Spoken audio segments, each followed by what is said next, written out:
Bonjour Philippe Bouba, vous êtes syndicaliste enseignant et membre du collectif Mayori Santé Guyane. Depuis quelques semaines, l'épidémie de Covid-19 s'emballe sur votre territoire et cette semaine, la ministre des Outre-mer a fait le déplacement depuis la métropole. Du coup, nous profitons de vous avoir aujourd'hui avec nous. Merci d'être présent. Pour faire un petit peu le point à la fois sur la situation sanitaire et sur la façon dont les pouvoirs publics interviennent ou interviennent peu face à cette crise sanitaire. Alors bonjour, tout d'abord merci à Rapport de Force pour l'invitation. Alors oui, le constat est terrifiant pour nous. À ce jour, enfin à hier, 11 morts sur notre territoire, plus de 3200 personnes infectées par la Covid-19, alors qu'en parallèle, il faut savoir que les capacités au niveau de la santé, c'est 30 lits de réanimation pour Cayenne, 7 lits pour l'ouest du territoire et 0 à Kourou en lit réanimation. Donc, alors que nous sommes une population autour de plus de 300 000 habitants. Donc, on se dit que la situation, voilà, est terrible. Alors que les acteurs de terrain, associations, partis politiques et syndicats avaient fait, entre guillemets, le job de prévenir début mars, dès le début de cette pandémie, les différentes gouvernances de la réalité de notre territoire, et que si la Covid-19 se développait, et c'était prévu, voire prévisible, ça serait donc catastrophique. Donc nous, on est très inquiets de plus en plus, malgré l'arrivée de la ministre. On n'est pas du tout rassuré par ses propos, surtout qu'en plus, lors de ses prises de parole, lorsqu'elle a rencontré donc la délégation du Mayori Santé Guyane, composée d'une vingtaine d'organisations de Guyane, du territoire, elle avait indiqué qu'en 48 heures, elle avait beaucoup appris sur la situation. Et on se dit pourquoi il a fallu attendre qu'un ministre vienne pour tout simplement savoir ce qui se passe sur notre territoire, comme si les informations ne traversaient pas l'Atlantique, ne traversaient pas l'océan. Donc il est important que une prise de conscience réelle que actuellement la Guyane est en train de souffrir de cette pandémie et que actuellement c'est en train de se développer et ça sera certainement de pire en pire. Au mois de mars, c'est l'Hexagone qui a été touché durement par l'épidémie. Et le débat pendant des semaines et des semaines a tourné autour de l'impréparation du gouvernement face à cette situation, notamment avec la crise, les manques, les pénuries autour des moyens de protection, que ce soit le gel hydroalcoolique, que ce soit les masques, des débats aussi sur effectivement le nombre de lits de réanimation comparativement à d'autres pays, comparables d'un point de vue de leur développement économique. Est-ce que finalement, pour la Guyane, l'épidémie arrivant plus tardivement, est-ce que finalement les leçons ont été tirées par l'État français de cette situation et est-ce que la Guyane était prête à accueillir la réémergence ou l'émergence du Covid depuis quelques semaines, puisque je crois on a doublé ou triplé le nombre de cas par rapport à la mi-juin, me semble-t-il. Très peu de préparation. Nous, c'est ce qu'on ressent. Puisque on voit qu'on a été confinés. C'était voire même à contre-courant par rapport à l'Hexagone. On a été confinés alors qu'il y avait très peu de cas. Et rien n'a été posé par rapport au système de santé. Par exemple, une arrivée importante de professionnels de santé aurait pu permettre justement de pouvoir déconfiner en toute quiétude. Là, le seul acte qui a été fort par le président de la CTG, donc c'est-à-dire c'est le conseil territorial, comme un conseil régional, c'est d'avoir maintenu la fermeture des établissements du secondaire. Donc les collèges, les lycées, ainsi que la plupart des maires ont aussi empêché l'ouverture des écoles. Donc nos établissements scolaires sont quasiment tous fermés, hormis pour accueillir les enfants de soignants, parce que ça aurait été encore pire. Donc ça, c'est un acte qu'on doit saluer et qui est important. En revanche, ce qui se passe, c'est que la Guyane paye des dizaines d'années de politique libérale, de dizaines d'années de politique à contre-courant par rapport à notre territoire et aucune prise en compte de la réalité coloniale, de lapsus, justement. C'est-à-dire que on sent vraiment que l'État veut calquer un programme pour l'Hexagone en Guyane, alors que notre territoire n'est pas une île, malgré ce qu'a pu dire le président Macron, une frontière avec le Suriname, une frontière avec le Brésil, alors qu'en plus ce sont des bassins de vie, puisque ces frontières-là, pour beaucoup de populations, n'existent pas et ne sont pas d'ailleurs pertinentes. Donc pourquoi il n'y a pas eu d'accord avec le Suriname et le Brésil pour pouvoir justement travailler de concert pour ne pas qu'on ait une pandémie qui se développe. Et donc nous, on a voulu porter les différentes organisations des actes forts et notamment on réclamait depuis le début quelque chose qui était très important, mais que même en France, ça n'avait pas été le cas, c'était une distribution de masques massive. Le masque nous protège. On nous a fait croire que le masque ne servait à rien au tout début. C'était quand même voilà un mensonge. Également, donc, on demande des masques gratuits qui soient vraiment donnés à l'ensemble de la population sur le territoire, du gel hydroalcoolique également, et une politique audacieuse de la santé. Et comme en France, hein, de toute façon, cette pandémie, elle révèle un manque criant de politique pro-service public. Et confinement, déconfinement, couvre-feu, tout ça, en fait, c'est si on était dans des territoires où la santé était au cœur des préoccupations et pas des intérêts financiers, des dividendes ou des carnets de chèques, on n'en serait pas là, quoi. Et ça, c'est clair. En tout cas, pour le collectif Mayuri Santé Guyane, la santé doit être au cœur de notre préoccupation actuelle. L'économie doit passer en second plan parce que pour l'instant, il faut sauver des vies.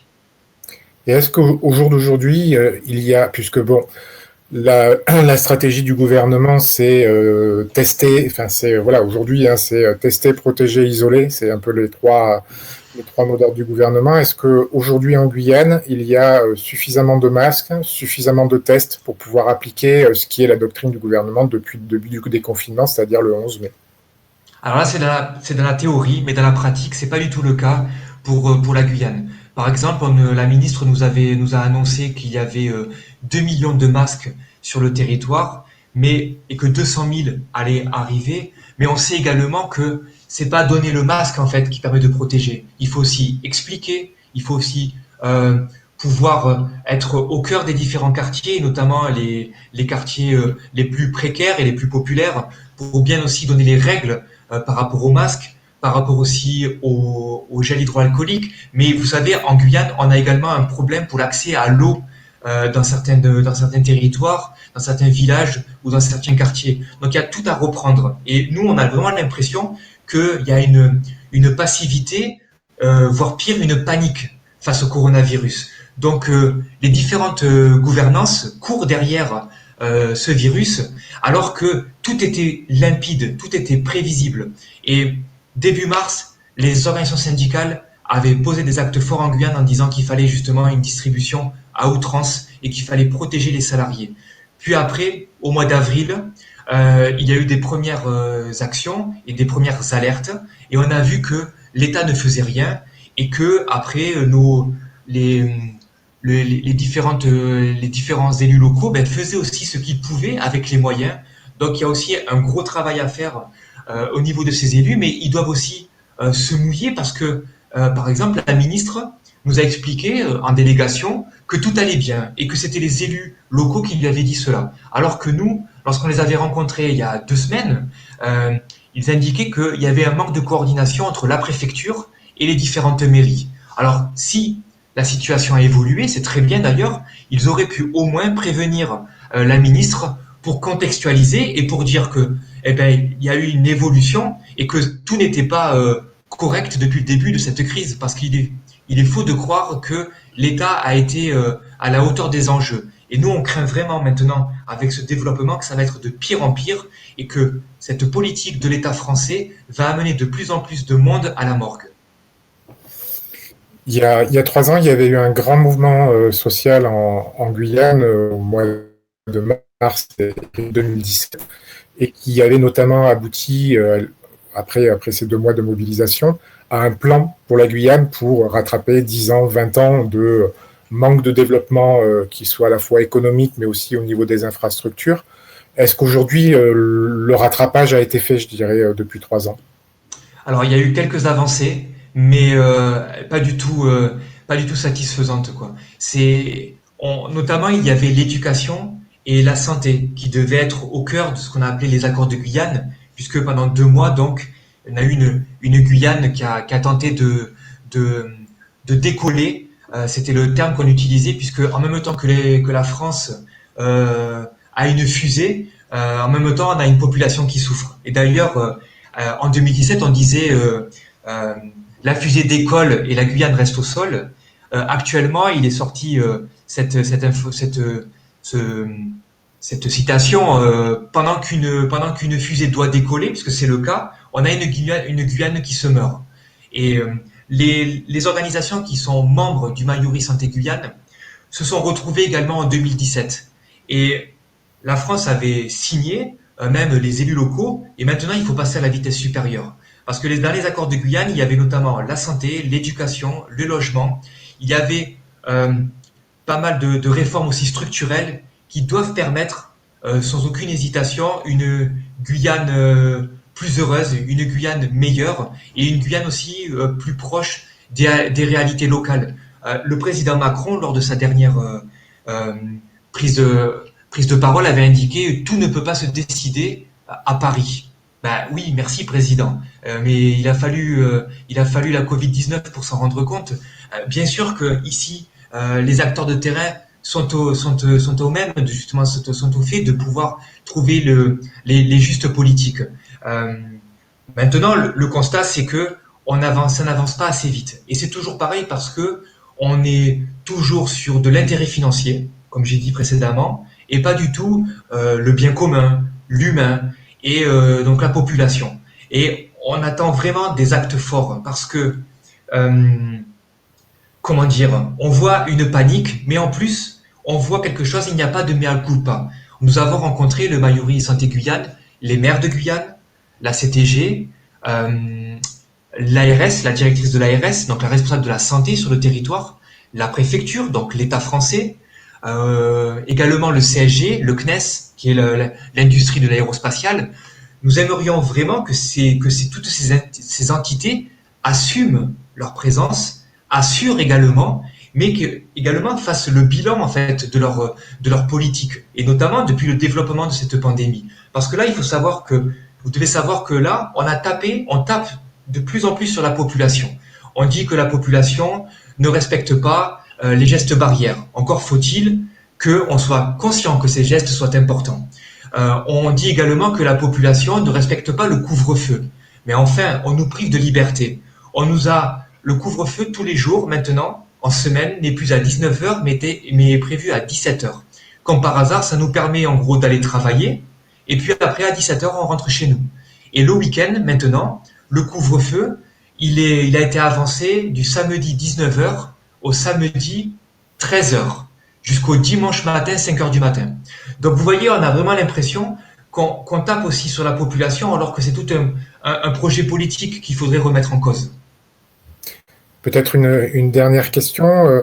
Au sein du collectif Mayuri Santé Guyane, aujourd'hui, quelles sont vos exigences, quelles sont vos demandes, notamment par rapport à l'État ou à la collectivité territoriale de Guyane, pour faire face à cette pandémie et protéger de façon effective la population? Alors, nous avons les mêmes demandes que depuis le début, c'est-à-dire lorsque nous sommes regroupés début mai, puisque nous avions communiqué individuellement, organisation, et puis après on s'est dit que la Guyane méritait vraiment l'unité, et donc on s'est retrouvés, on s'est coordonnés, nous sommes fédérés pour justement avoir une réponse pas forcément unique, mais au moins une réponse unie pour protéger la population et sauver la Guyane de cette pandémie. Notre notre première exigence, c'était l'arrivée d'un hôpital de campagne. Alors, c'était pour Saint-Georges. Saint-Georges, c'est avec la frontière avec le Brésil, parce qu'à l'époque, c'était là que il y avait le cluster. On n'a pas été écouté. Maintenant, on a un hôpital de campagne, dit de campagne, à Cayenne. Ça signifie que nous savions, et nous avions raison, de dire que les capacités en fait des différents hôpitaux n'étaient pas suffisantes et qu'il fallait vraiment changer de braquet et aller à la vitesse supérieure. Donc là, nous sommes satisfaits parce que nous avons été écoutés justement sur l'hôpital de campagne. Également, des tests massifs. Alors pas du jour au lendemain parce qu'on sait très bien qu'on ne pourra pas, mais en tout cas de cibler et de le faire massivement et à outrance pour qu'on sache zone par zone, village par village, ville par ville, commune par commune, qui est touché. Et donc, ce qui se fait en France, mais c'est une question aussi de moyens financiers, il faut aussi assumer de dépister pour pouvoir après donc protéger. Donc ça également, petit à petit. Mais quand on apprend qu'il y aura une augmentation des tests dans 2 semaines, on se dit que c'est inconscient d'avoir cette position. C'est tout de suite que la Guyane est en train de souffrir. Il ne faut pas attendre 2 semaines.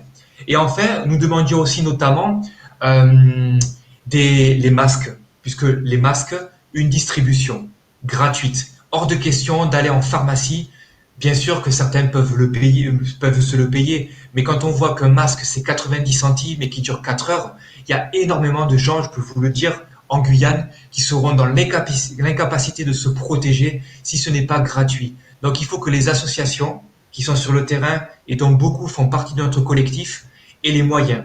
Et donc l'État sorte le carnet de chèques et distribue encore plus, encore plus, encore plus les masques. Après, il faut savoir que notre collectif, il a été pertinent parce qu'on voit quand même que la réponse des différentes gouvernances, elles ont été une partie au rendez-vous, mais il a fallu aussi qu'on acte des actes forts à la rencontre de la ministre parce qu'elle elle ne voulait pas nous recevoir, ou en tout cas, elle nous avait pas répondu positivement à notre demande. Nous avons aussi occupé l'ARS. Donc, nous sommes force de proposition, mais nous sommes également force d'action. Merci beaucoup, Philippe Bouba. Et puis, on ne peut que vous souhaiter beaucoup de courage pour les semaines qui viennent. Merci à vous. Merci. Au revoir et merci.